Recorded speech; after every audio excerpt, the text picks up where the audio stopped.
Hi hello. അപ്പോൾ ഇന്നത്തെ നമ്മുടെ വിശേഷം എന്ന് പറയുന്നത് നമ്മളിന്നൊരു എൻഗേജ്മെൻറ്റ് ഫംഗ്ഷൻ അറ്റൻഡ് ചെയ്യാൻ വേണ്ടി പോവുകയാണ്. അപ്പോൾ ഞങ്ങളുടെ ഈ വിശേഷങ്ങൾ കാണാനായിട്ട് എല്ലാവർക്കും എൻ്റെ ഈ വീഡിയോയിലേക്ക് സ്വാഗതം. അപ്പോൾ പുറകിൽ നന്നുമോക്ക് ഇരിക്കാനുള്ള സ്ഥലവും കൂടി ഉണ്ടായിരുന്നു. ഈ മീട്ടവും ചോട്ടവും ആണെങ്കിൽ നന്നുവിനെ പുറകെ ഇരിക്കാൻ സമ്മതിക്കുന്നില്ല. അതുകൊണ്ട് പിന്നെ നന്നുമോളെ തൽക്കാലം അപ്പച്ചൻ്റെ അടുത്തേക്ക് അങ്ങ് ആക്കി. ഇതാണ് നമ്മുടെ ഇന്നത്തെ സ്റ്റാർസ്. ഇവരുടെ എൻഗേജ്മെൻറ്റ് ഫംഗ്ഷൻ അറ്റൻഡ് ചെയ്യാനാണ് ഞങ്ങൾ ഇന്ന് വന്നിരിക്കുന്നത്. ജിൻസും ഇത്രയും ഇവിടെ മീട്ടുവാണെങ്കിൽ വന്ന് കുറേ നേരം കൊണ്ട് ഫോട്ടോസൊക്കെ നോക്കി ഇങ്ങനെ നിൽക്കുവാണ്. പക്ഷെ പുറകെ നിൽക്കുന്ന ആൾ ഇതെങ്ങനെ നമുക്ക് അഴിച്ച് വീട്ടിലെടുത്തുകൊണ്ട് പോകാമെന്നുള്ളൊരു ശ്രമം നടത്തിക്കൊണ്ടിരിക്കുക. പിന്നെ ഞാൻ അവിടെ നിന്ന് പിടിച്ച് നേരെ കൊണ്ടുവന്ന് ഓഡിറ്റോറിയത്തിൻ്റെ ഫ്രണ്ടിലൊക്കെ ഇങ്ങനെ നിർത്തിയേക്കുവാണ്. നമ്മൾ ഇച്ചിരി അല്ല കുറച്ച് കൂടുതൽ നേരത്തെ എത്തിയത് കൊണ്ട് തന്നെ നമ്മൾ വെളിയിൽ ഇങ്ങനെ വെയിറ്റ് ചെയ്യുവാണ്. അകത്ത് കയറി ഇരുന്ന് കഴിഞ്ഞാൽ അതിനകത്തത്തെ ഇപ്പോഴത്തെ കാലാവസ്ഥ അറിയാമല്ലോ. ഓഡിറ്റോറിയത്തിനകത്ത് കയറി ഇരുന്ന് പുഴുങ്ങണ്ടല്ലോ എന്ന് വിചാരിച്ചിട്ട് ഞങ്ങളിങ്ങനെ വെളിയിൽ ഇങ്ങനെ നിൽക്കുവാണ്. പിന്നെ അച്ചാച്ചനൊക്കെ വരാനുണ്ടായിരുന്നു, ഇച്ചായൻ വരാനുണ്ടായിരുന്നു. അപ്പോൾ അച്ചാച്ചൻ എത്തിയിട്ടുണ്ട്.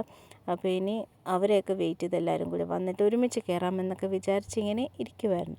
അപ്പോഴാണ് ചോട്ടുവിൻ്റെ അടുത്തേക്ക് രാജു അപ്പച്ചൻ വന്നിട്ടുണ്ട്. പക്ഷേ ചോട്ടു അങ്ങോട്ട് മൈൻഡ് ആക്കുന്നില്ല. കുറച്ച് കഴിയുമ്പോൾ ശരിയാകുമായിരിക്കാം. അപ്പോൾ ഇനി ഇച്ചായനും ലിജിനും എത്താനുണ്ട്.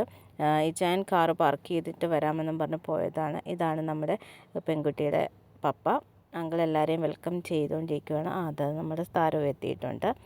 അപ്പോൾ ഇനി നമ്മൾ കുറച്ച് നേരം വെളിയിലൊക്കെ ഇങ്ങനെ നിന്നിട്ട് അകത്ത് കയറാമെന്നൊക്കെ വിചാരിച്ച് എല്ലാവരെയും പരിചയക്കാരോടൊക്കെ ഇങ്ങനെ സംസാരിച്ച് നിൽക്കുമായിരുന്നു. ചോട്ടു ആണെങ്കിൽ വല്യപ്പ അവിടെ പോകണം, വല്യപ്പയുടെ വാലെ തൂങ്ങി ഇങ്ങനെ നടക്കുക. നമുക്ക് പിന്നെ രണ്ട് സൈഡിൽ നിന്നുള്ള ഇൻവിറ്റേഷനും ഉണ്ടായിരുന്നു. പെൺകുട്ടിയുടെ സൈഡിൽ നിന്നും ഇൻവൈറ്റ് ചെയ്തിട്ടുണ്ടായിരുന്നു. അതുപോലെ നമ്മുടെ പയ്യൻ്റെ സൈഡിൽ നിന്നും നമുക്ക് ഇൻവിറ്റേഷൻ ഉള്ളത് കൊണ്ട് നമ്മൾക്ക് ഏകദേശം എല്ലാവരും അവിടെ പരിചയമുള്ള ആൾക്കാരായതുകൊണ്ട് അപ്പോൾ എല്ലാവരോടും ഇങ്ങനെ സംസാരിച്ചൊക്കെ ഇങ്ങനെ നിൽക്കുവാണ്. ചോട്ടുവാണെങ്കിൽ ചോട്ടുവും മീട്ടവും നന്നും എല്ലാവരും അങ്ങോട്ട് ഓടി ചാടി ഭയങ്കര കളിയിലും കാര്യങ്ങളൊക്കെ എല്ലാവരെയും കണ്ടതിൻ്റെ സന്തോഷമൊക്കെയാണ്. ഇതാണ് നമ്മുടെ ഈ ഒരു കല്യാണത്തിൻ്റെ മെയിൻ ആൾ. ബാബു അങ്കിൾ പപ്പയുടെ ഫ്രണ്ടാണ്, നമ്മുടെ ഒരു ഫാമിലി മെമ്പർ പോലെയാണ്. അപ്പോൾ അങ്കിളിങ്ങനെ പയ്യെ അത് അവിടെ നിന്ന് വരുന്നതേ ഉള്ളൂ. എല്ലാവരും ഓരോരുത്തരും വന്ന് തുടങ്ങുന്നതേ ഉള്ളൂ. നമ്മൾ ഇച്ചിരി നേരത്തെ എത്തിയത് കൊണ്ട് ഇങ്ങനെ വെളിയിൽ ഇങ്ങനെ കറങ്ങി നടക്കുവാണ്. ഇനി അകത്ത് കയറി ഇരുന്നാൽ ഭയങ്കര ചൂടായിട്ട് ആയതുകൊണ്ട് നമ്മളിങ്ങനെ വെളിയിൽ ഇങ്ങനെ നിൽക്കുക. ഇനി കുറച്ച് കഴിയുമ്പോൾ വേണം അകത്തോട്ട് കയറാൻ. ഭയങ്കര തിരക്കുമാണ്. അതുകൊണ്ട് സീറ്റ് കിട്ടുമെന്ന കാര്യത്തിൽ എനിക്ക് വലിയ പ്രതീക്ഷയൊന്നുമില്ല. അപ്പോൾ ഏകദേശം ഫംഗ്ഷൻ തുടങ്ങാൻ സമയമായിട്ടുണ്ട്. അങ്കിൾ വന്നിട്ട് എല്ലാവരെയും മൂന്നാമത്തെ നാലാമത്തെ പ്രാവശ്യമാണ് അങ്കിൾ വന്ന് എല്ലാവരോടും അകത്ത് കയറിയിരിക്കൂ എന്ന് പറയുന്നത്. അപ്പോൾ നമ്മുടെ പയ്യൻ്റെ എൻട്രിക്കുള്ള സമയമായി. ഇതാ നമ്മുടെ പയ്യനും അകത്തേക്ക് ഫംഗ്ഷന് വേണ്ടി കയറാൻ നിൽക്കുവാണ്. അപ്പോൾ ഓഡിറ്റോറിയം ഇപ്പോഴേ കംപ്ലീറ്റ് ഫില്ലായി. ഇനി സ്പേസ് ഇല്ല. അപ്പോൾ ഞങ്ങളൊക്കെ പുറത്താണ് നിന്നത്. എന്തായാലും ഈ ചോട്ടും അകത്തേക്ക് കയറി ഇരിക്കാൻ സമ്മതിക്കത്തില്ല. അപ്പോൾ ഡോറിൻ്റെ അടുത്തായിട്ടാണ് ഡോറിൻ്റെ അടുത്തായിട്ട് നമ്മൾ കുറച്ച് നേരം അങ്ങനെ നിന്നു. കുറച്ച് നേരം എന്ന് പറഞ്ഞാൽ ഒരു 5 മിനിറ്റ് പോലും ചോട്ടും അകത്ത് നിൽക്കാൻ സമ്മതിച്ചില്ല. അപ്പോഴത്തേക്കും ചോട്ട് ചാടി പുറത്തോട്ട് ഇറങ്ങിയിട്ടുണ്ട്.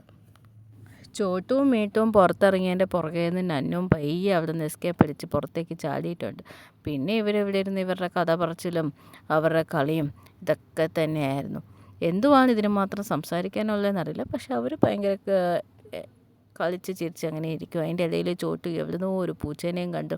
അമ്മ പൂച്ച എന്നും പറഞ്ഞുകൊണ്ട് പിന്നെ അതിൻ്റെ പുറകെ കുറച്ച് നേരം അങ്ങനെയും പോയി.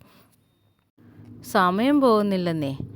ഭയങ്കര ചൂടും, അകത്ത് കയറി ഇരിക്കാനും പറ്റുന്നില്ല.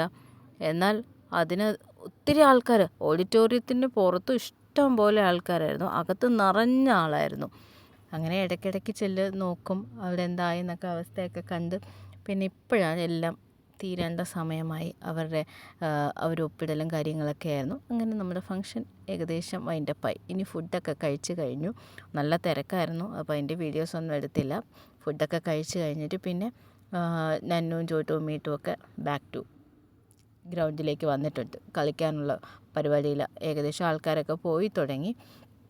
കാലാവസ്ഥ നല്ല ഒരു എന്താ പറയുക, മഴ പെയ്യാനായിട്ട് നിൽക്കുന്നു എന്നാൽ മഴ പെയ്തില്ല, അങ്ങനെ നിൽക്കുമായിരുന്നു. അതുകൊണ്ട് വലിയ പ്രശ്നങ്ങളൊന്നുമില്ല, ചൂടും കാര്യങ്ങളൊന്നും ഇല്ലാതെ കുറേ അങ്ങനെ പോയി. അപ്പോൾ എൻഗേജ്മെൻറ്റ് ഫംഗ്ഷനൊക്കെ കഴിഞ്ഞ് ഇനി നമ്മുടെ പയ്യൻ വീട്ടിലോട്ട് പോവുകയാണ്. ബാക്കി എല്ലാവരും നമ്മളും വീട്ടിലോട്ട് പോവുകയാണ്. അപ്പോൾ ഇന്നത്തേക്ക് ഇത്രയേ ഉള്ളൂ. ഇഷ്ടമായെങ്കിൽ സപ്പോർട്ട് ചെയ്യണം, കൂടെ നിൽക്കണം. അപ്പോൾ താങ്ക് യു, ബൈ.